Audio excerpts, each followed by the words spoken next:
Alexander. Thank you. This is the Global Digest think tank group. We talk uh, each country issue and sharing each country problem to get justice for everybody. It's wonderful. Yes. Why don't you introduce to our audience so people can know you more? Sure. So I'm an American. I was born and raised in the Washington, D.C. area. I went to the University of Washington, D.C. And then in 2013, I moved to Canada through marriage. I see. And I ended up getting involved in a union, the Telecommunication Workers Union. And I realized how much I loved advocacy for workers and labor in general. And one thing led to the next, and I've sort of grown into that sort of line of work. And I'm a full-time labor activist right now. I represent Great. workers in the telecommunications industry. But I'm also now starting to get involved in the Muslim advocacy space, and I'm putting together a nonprofit that focuses on addressing issues of discrimination in the workplace, efforts by employers to thwart free speech, weaponize discipline disproportionately and against certain groups. And that's really all flowing out of this regional political crisis that we see unfolding in the Middle East and the repercussions of that and the reverberations of that across the world and obviously by extension in Canada too. So I'm involved on two fronts. I'm full-time in labor, but I'm sort of wading into the Muslim advocacy space right now. It's good. I mean, you did good job and interesting. Right. I mean, in Canada, it's a government is Labor Party or Labor pro-government. Yeah, so in Canada, we have a multi-party system. And so right now, I'll sort of explain federal politics for you on a very basic level. We have the Conservative Party, which is very much like the American Republicans. I see. We have the Liberal Party, which is sort of like the Democratic Party in the United States. These are sweeping generalizations, but I think it's safe to say that the liberal. It's current government. Yes, the Liberals are the current majority. But we also have two other major parties. We have the NDP, which is the New Democratic Party, who wields notable influence in government. I mean, they've even on a provincial level ran Alberta. And so, I mean, the NDP is like the very far left. Yeah, they sort of represent what, AOC and, they're sort of like the squad folks in American government, but they're very pro-labor. They're labor's party, essentially. And then you have what we call the Bloc Québécois, which are the federal leaders or, MPs from Quebec. I mean, there are, MPs from Quebec and other parties, but largely the leaders from Quebec, and they are quite focused on issues concerning the province of Quebec. But yeah, we have a multi-party system, but right now the Liberals are running the government. I see you also work for congressman or senator. I have, yeah. So when I was in the United States, I worked for the House Majority Leader as an intern. I worked for two representatives when I was in college, but one of them was the House Majority Leader, Steny Hoyer. They are Democrat. Quite an interesting experience. They are Democrat, right? Yes, absolutely. He's a Democrat. I was in Congress when they tried to pass Obamacare and were successful. But that was it was quite an interesting and tense time. Right. It felt that way. I mean, there was a lot of resistance from the right. But now, I mean, politics has devolved into, in the United States into a level of incivility that's quite new, I think. And so that's just sort of par for the course now. So yourself also Democrat, right? Oh, absolutely. Yeah, I'm a Democrat. Oh, I don't have a choice to be. I mean, if in Canada, I sort of align myself with the NDP because they're even more progressive, you know. so in Canada, you vote for Canada government or for American government? Well, so interestingly, I'm an American by, in terms of citizenship, so I vote in US elections. In Canada, it's ironic. I'm a permanent resident, but I haven't applied for citizenship yet. And so I largely, I'm not able to vote, but I'm I quite see. politically involved. Like I'm on the union's National Political Action Committee, Right. which is there's an irony there that I'm very involved in Canadian politics, but I think it'd be dramatic to say I'm very involved in Canadian politics. I'm definitely involved in working on the political agenda for my union, and yet I'm not a citizen, so It's possible to have dual citizenship. it is, and I could have applied many years ago, but I haven't done so yet. I've just been very occupied, and it takes time to sit down and fill out the paperwork, and So maybe need you to do will do it that. later sometime. Right. Yeah, definitely. I see.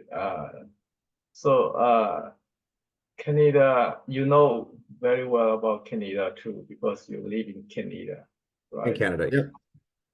And I don't know in Canada what's main issue. I mean, you have facing about labor issue at the moment.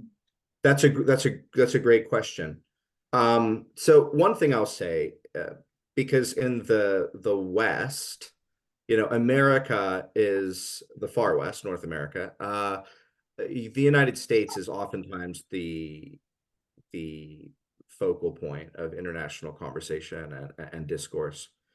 The United States, Canada right now is about where the United States was in the 70s and 80s in terms of unionization. We have, I think, a 28% rate of unionization, which is extremely high compared to the United States. And so there's a lot of inherent rights that Canadian workers have that their American counterparts don't have. I'll just give you one example. Employment in the United States is largely at will, which means that your employer can terminate you for any reason, really, aside from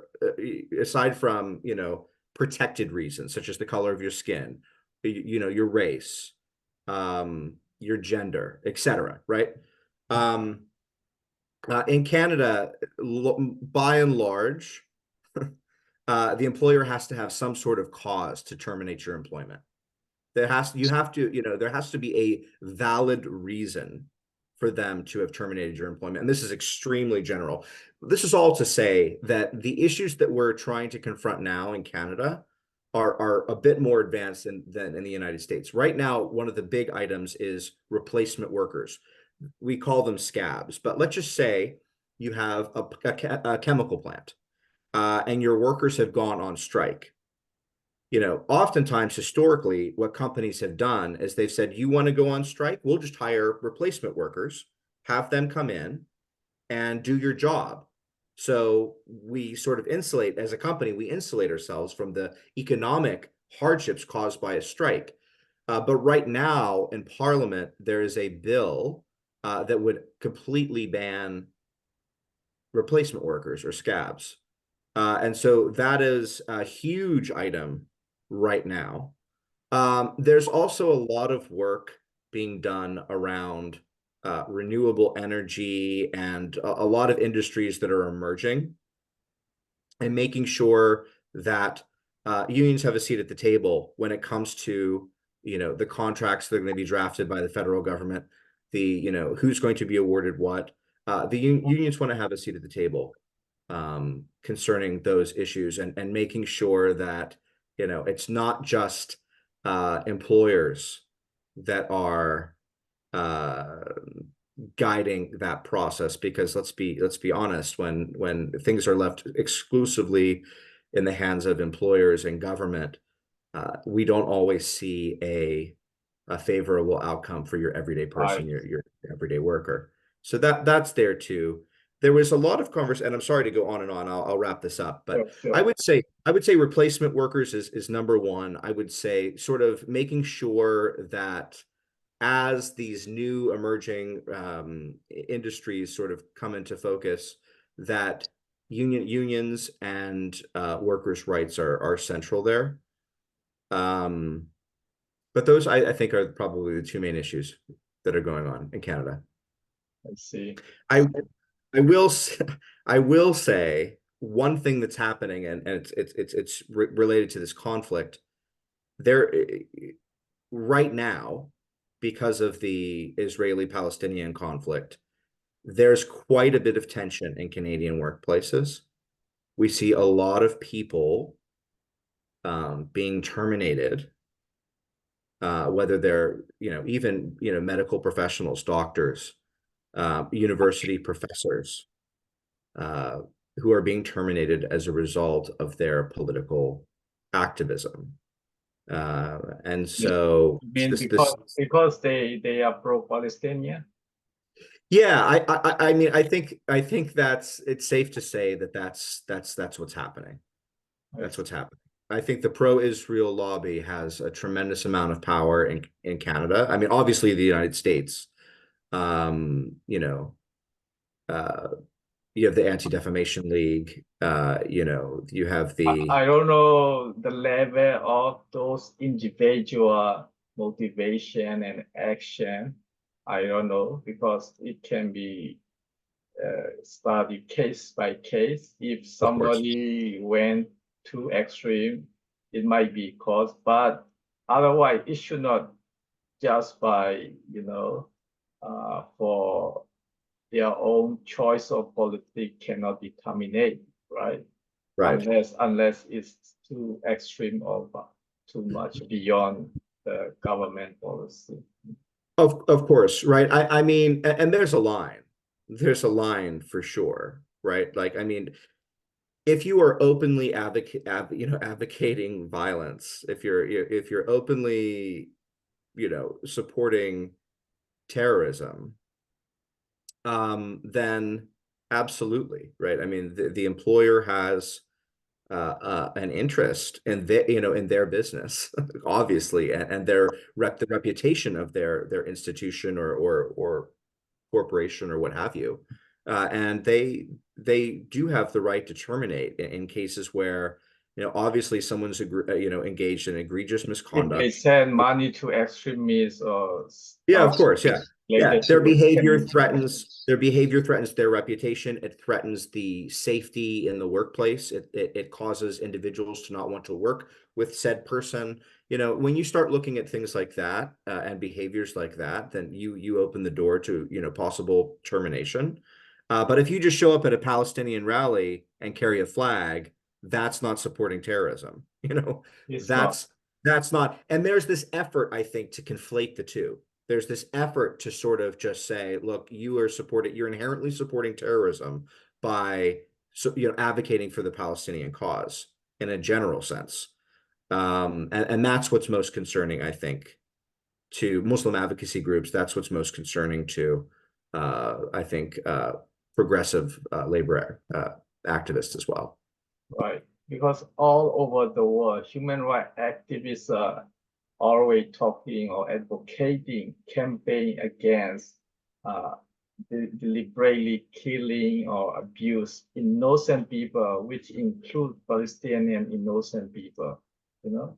So that should not be a terminate for those advocating or campaigning for human rights. Is human right, international law, guarantee, and most Canadian, US also agree on that law, so it should not be terminated. And by the way, the thing, a little bit political issue, most labor union, usually pro-labor union, pro-labor group are usually related to left wing in many countries, left wing Yes. government and left wing related organization.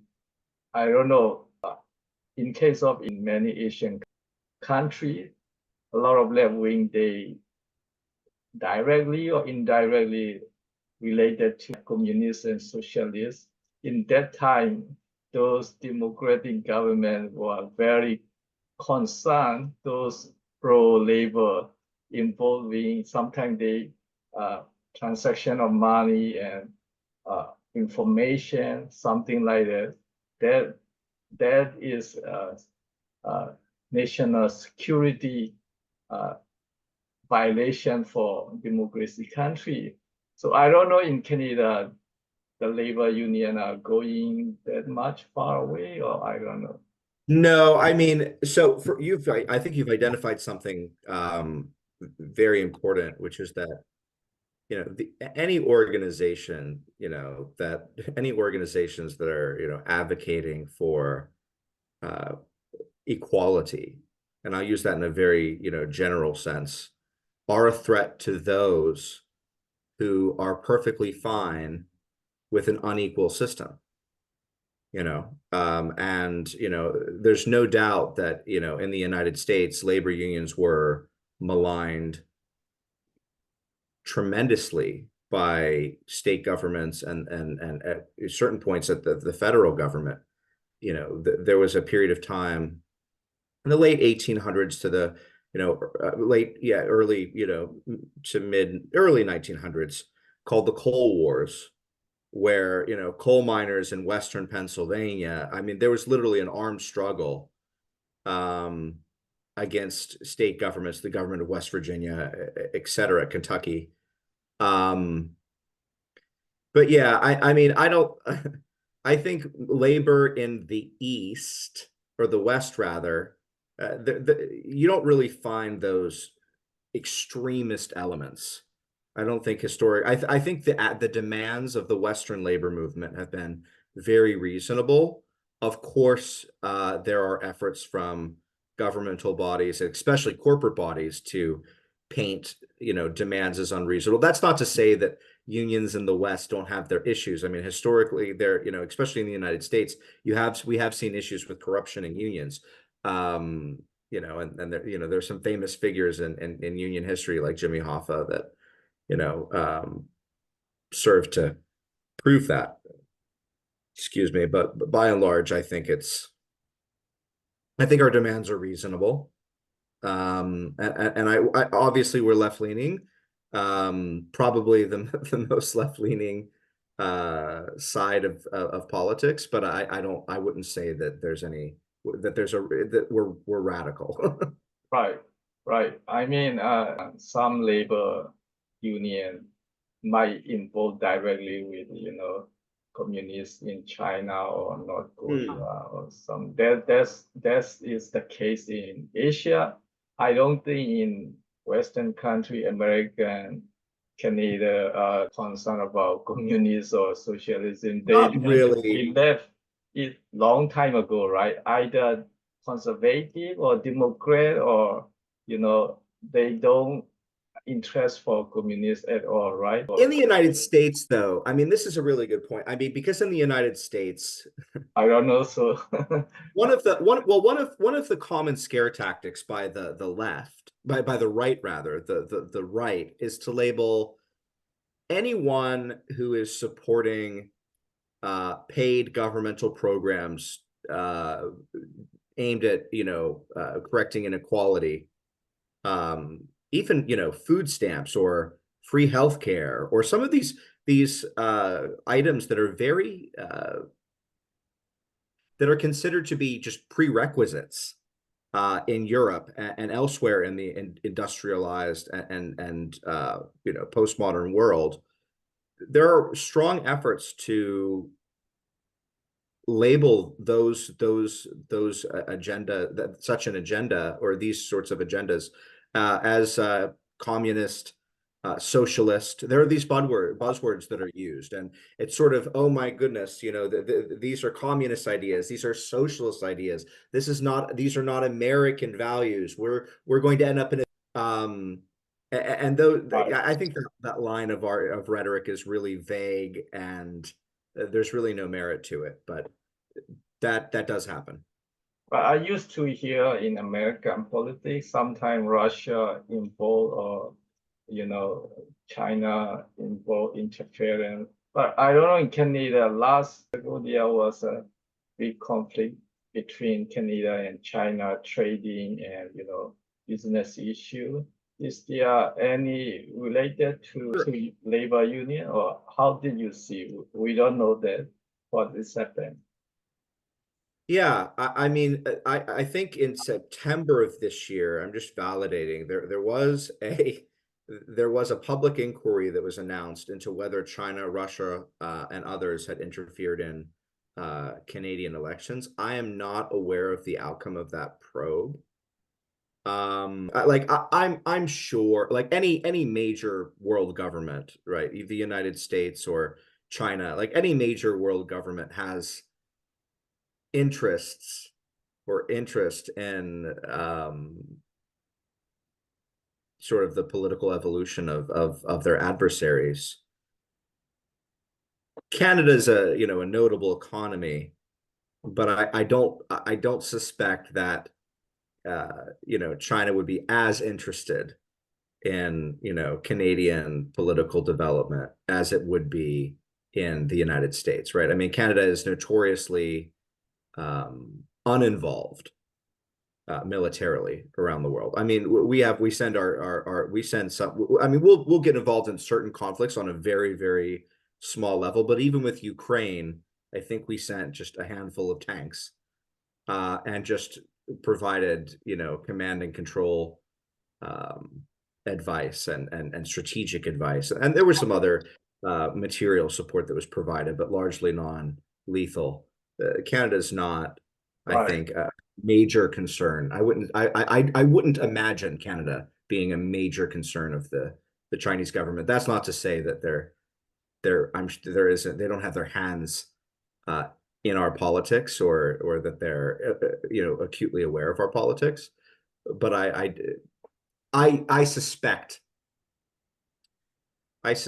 that the outcome of this probe won't be anything spectacular. Even though not related to military, but China can still interest in non-military issue, economy. Oh, of course.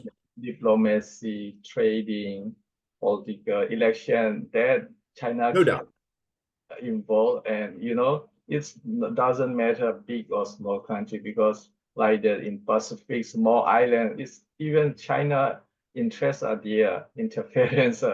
You're right. I mean, yeah. So Canada is good enough to be there. Why the leader not good relationship? How is your opinion?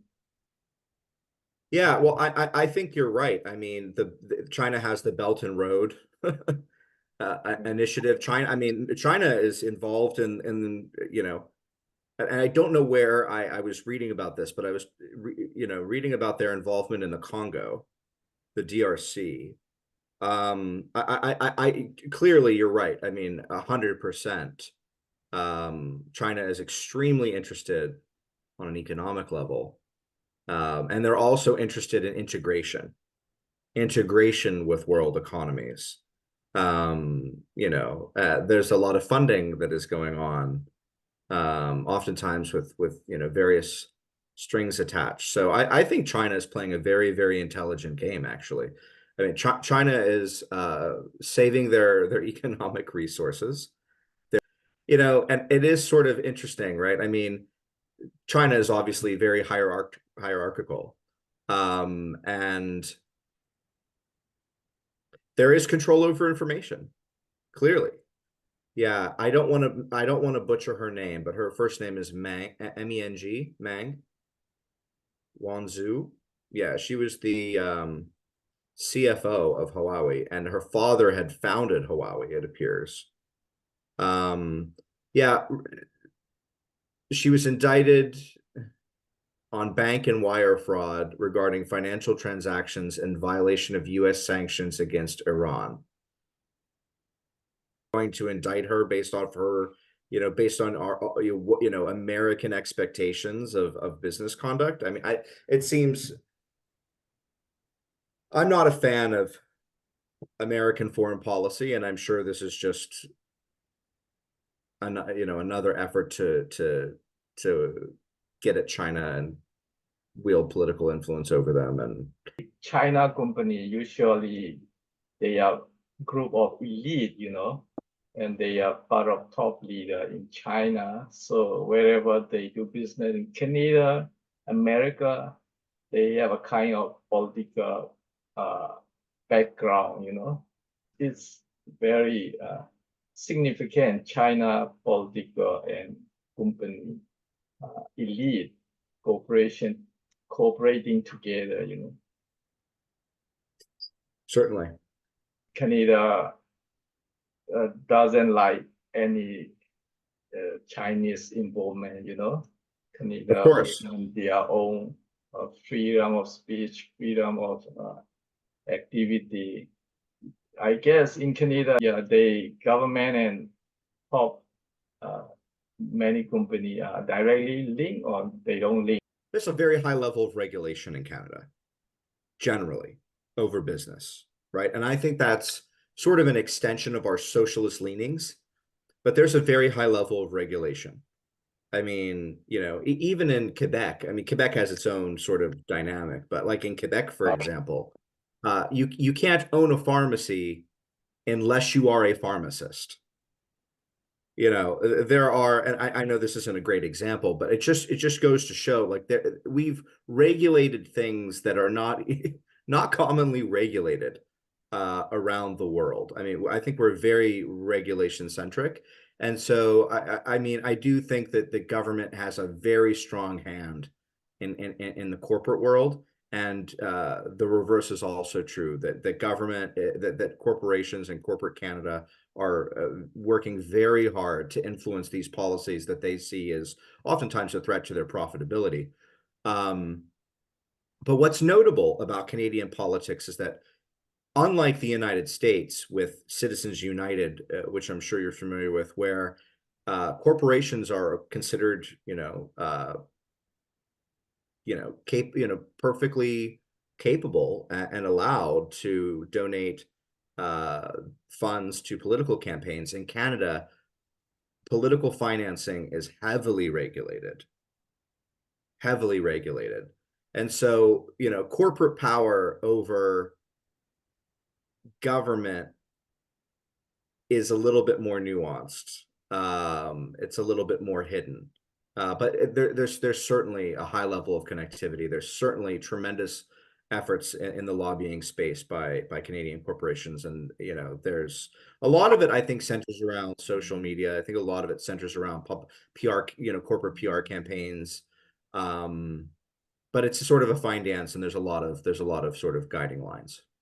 Right. In Canada or America, there is clear line between company and political. Oh, definitely. And there is strong regulation. Unlike China, democracy country is freedom for people. And right. how's your labor union powerful in Canada?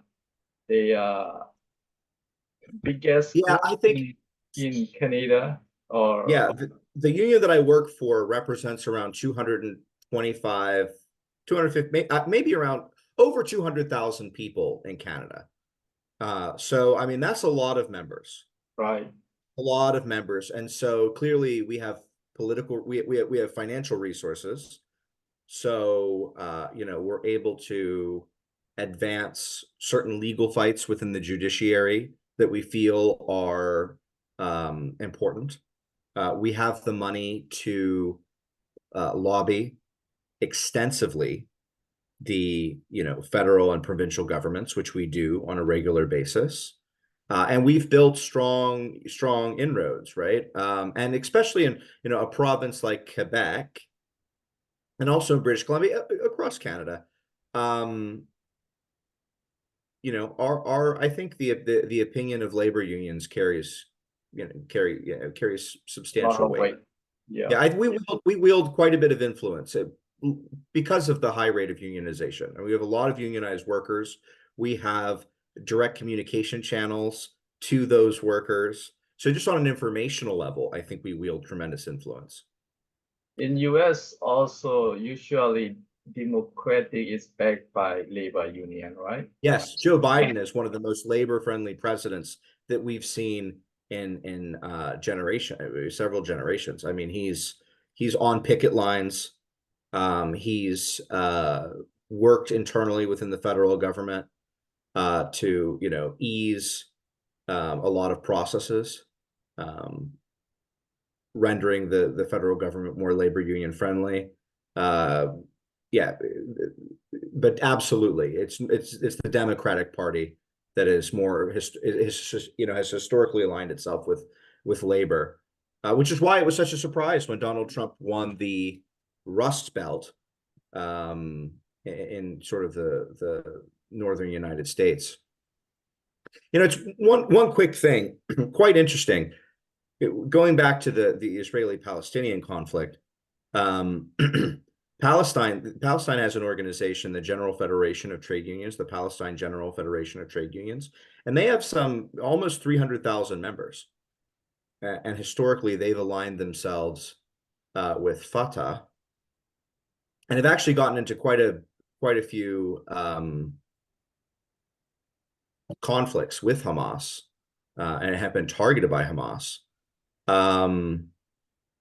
But you know, this labor movement is obviously multifaceted. It's worldwide. This is all to say, you know, Palestine, because I know we started off this whole conversation on this, but they, you know, the Palestinian labor unions appealed to the broader world for support during this time. And, you know, the responses have been mixed. But we're doing what we can to sort of shore up that support. Right. We should support all kind of, you know, labor who are advocate for human rights and working for innocent people. That's is part of human rights. Everybody should support it. But we Absolutely. should also aware, and we should distinguish with those, you know, extreme, you know, labor union, invisible. They directly connect to link to, as you said, terrorist group, or, you know, those violence group that should be, right, I guess, or who are completely corrupt, right? And an extension of government, or, you know, organized crime or what have you, right? I mean, Hayek was, Definitely, you know, Canada, US labor union never, they are no more interest in the socialists. In Asia is still problem. So thank you, sure. Alexander, for today.